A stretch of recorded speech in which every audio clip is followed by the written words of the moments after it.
Il m'a dit, j'étais étendu sur le trottoir, sur le boulevard de Maisonneuve, vous êtes passé avec... on a demandé à votre chauffeur d'arrêter. Vous avez appelé l'ambulance, ils m'ont sauvé de justesse. C'était une overdose, parce que je prenais de la drogue, j'ai arrêté. Puis depuis ce temps-là, je suis heureux, je suis marié maintenant. Tu sais, c'est des affaires, mais tu fais pas la première page des journaux avec ça. Votre plus beau souvenir de la vie politique?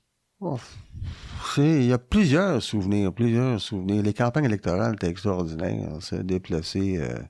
Et moi, j'avais mon salon dans l'autobus.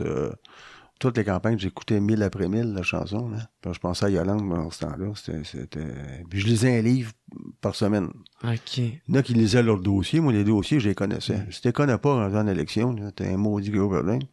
Fait que fallait que j'aère. Fait que je lisais. Puis j'écoutais de la musique. Puis, Fait que les campagnes, c'est votre plus beau souvenir? Les campagnes, c'était mais c'est plein de belles choses qui sont...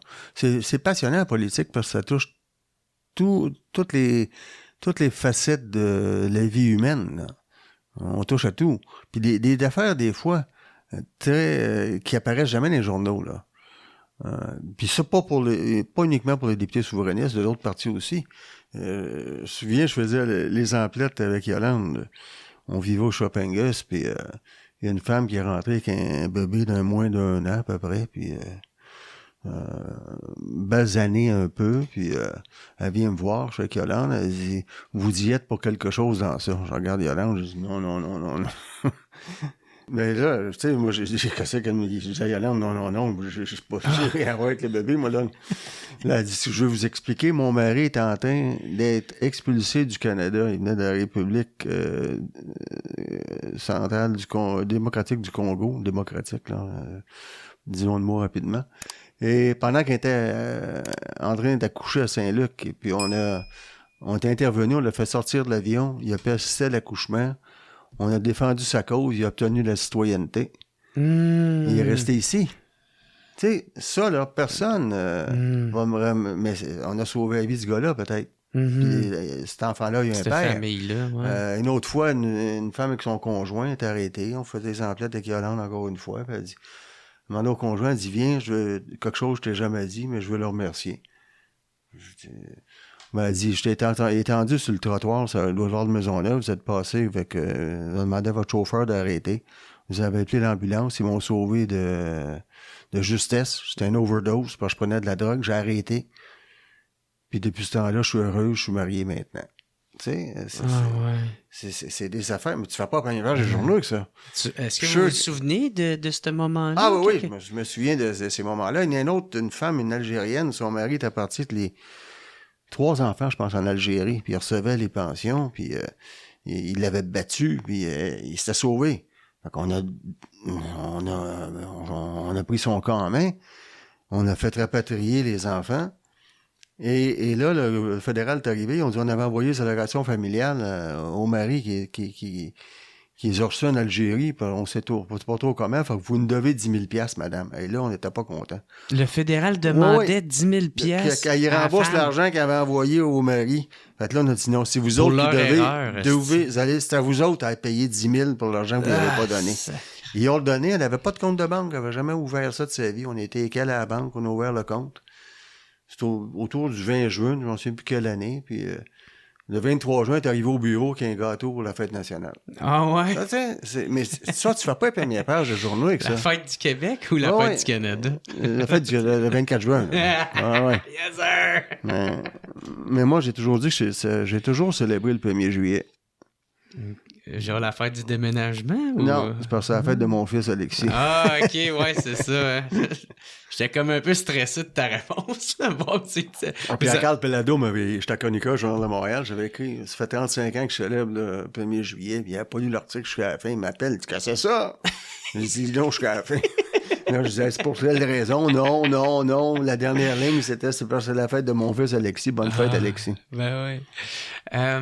Est-ce que vous avez déjà voulu faire le saut pour le provincial? Vous avez déjà voulu, mais... j'aurais dû y aller en 2005. Là. En 2005, 2003, c'est-à-dire Bernard Landry vient de la quitter. Là. 2005, Bernard c'est en 2005 qu'il quitte. Père 2003, mais en 2005 il quitte. Et là, mais on était minoritaire. C'était un gouvernement minoritaire à Ottawa. Paul Martin pouvait déclencher une élection.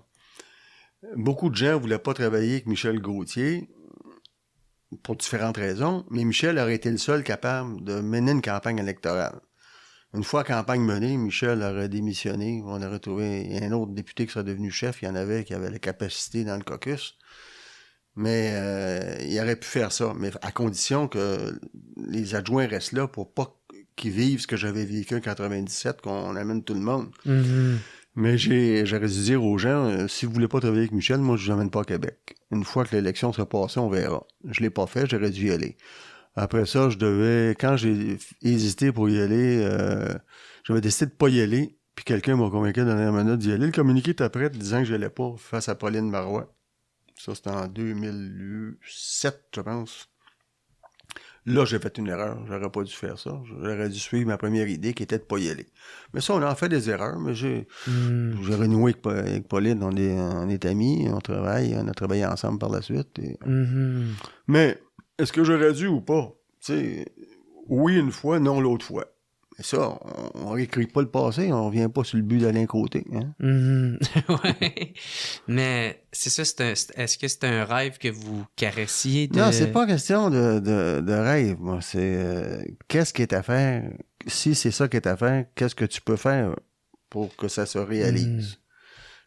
Les médailles, je vous dis, ceux qui côtoient pour les médailles, là, ils finissent par en avoir puis ils finissent par marcher penché. Fait que ça ne me tente pas.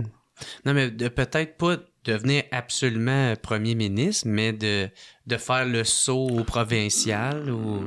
Non, c'est juste d'amener vos idées? Si ça s'était présenté, mais ça s'est présenté une fois, j'aurais dû le faire. La deuxième fois, j'aurais pas dû le faire. Bon. Une fois que j'ai dit ça... OK, c'est ça.